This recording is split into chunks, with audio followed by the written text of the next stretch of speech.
میں کبھی کبھی اپنے دوستوں سے کہتا ہوں، میں کہتا ہوں بڑی خوش قسمت زندگی گزاری ہے، بڑی خوش قسمت زندگی، بڑی خوش قسمت۔ یہ میرے حضرت فرمایا کرتے، فرماتے یہ جملے کہا کرو رب کریم نے جو والدین میرے لیے پسند کیے وہ مجھے عطا فرمائے۔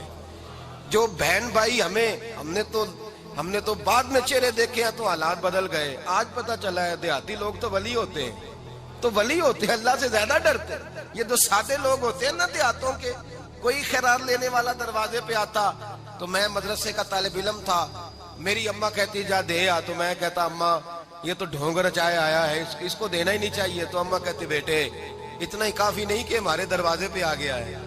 آج سمجھ آتی ہے، آج خیال آتا ہے کہ وہ سادے لوگ ضرور تھے، وہ کتابیں پڑھے ہوئے نہیں تھے، لیکن جو درس محبت انہوں نے پڑھا تھا وہ کم ملتا ہے، وہ تھوڑا ملتا ہے۔ ناز کیا کرے ناز، آج کسی کو کوئی پینڈو کہہ دے تو اس کا سر جھک جاتا ہے۔ او خدا کے بندے، پینڈو ہونا تو اتنی بڑی نعمت ہے کہ میرے رسول پاک پیدا شہر میں ہوئے، پرورش جا کے گاؤں میں پائی۔ جناب عبد المطلب کہنے لگے میں اپنے پوتے کو گاؤں میں بھیجوں گا، ہوا بھی تازہ ہے، زبان بھی خالص ہے، بندے بھی خالص ہے۔ حلیمہ سعدیہ جیسی سادی بی بی، اس کے ہاں پرورش پائی۔ سر اٹھا کے دیا کرو، سر اٹھا کے، عزت نہ ڈھونڈا کرو۔ وہ کیا عزت ہوئی، پڑوسی کو نہیں پتا پڑوسی کہاں رہتا ہے، پڑوسی کو نہیں پتا۔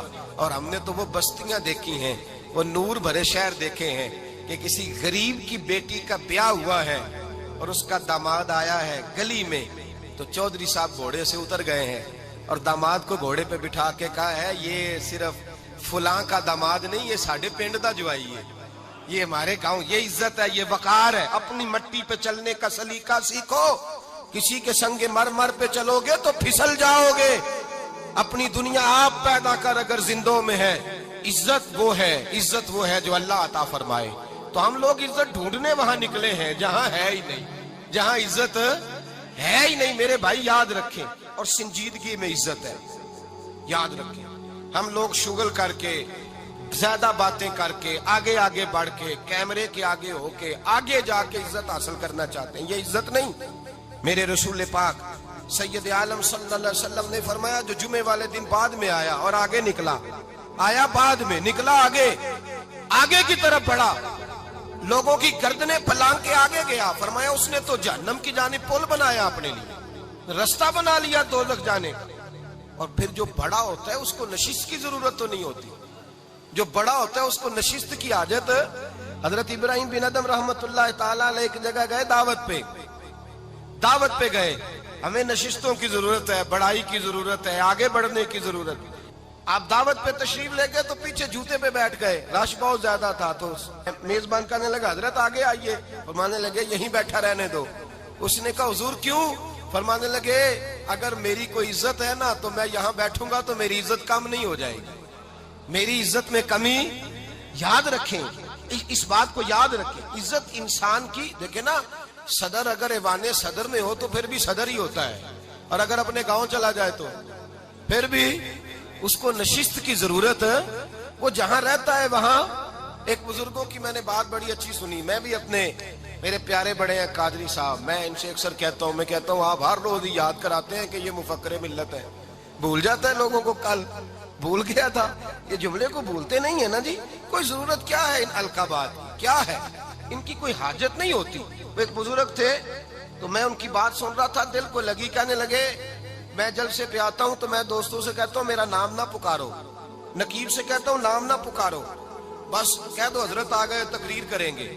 تو کہتے ہیں مجھے نقیب کہنے لگا حضرت صاحب سب کو نہیں آپ کا پتا، کچھ کو پتا ہے کچھ کو نہیں پتا۔ تو سادے آدمی تھے نا، بڑی پیاری بات سمجھا گئے، کہنے لگے تیرے نعرے لگانے سے میری عزت کو بڑھے گی نہیں، جس کو نہیں نہ پتا ہوگا وہ دوسرے سے پوچھ لے گا یہ کون آئے ہیں، جس کو پتا نہیں نہ ہوتا پوچھ نہیں لگتا بھائی کون ہے، یا بڑے بندے اٹھے نے کون ہے، تو کہتے ہیں جس کو نہیں پتا ہوگا وہ ساتھ والے سے ضرورت نہیں ہے۔ جب اللہ عزت دیتا ہے تو پھر القابات کی کوئی اس میں گنجائش، تو ہم عزت جان بوجھ کے بڑھ سنجیدگی میں عزت ہے، وقار میں۔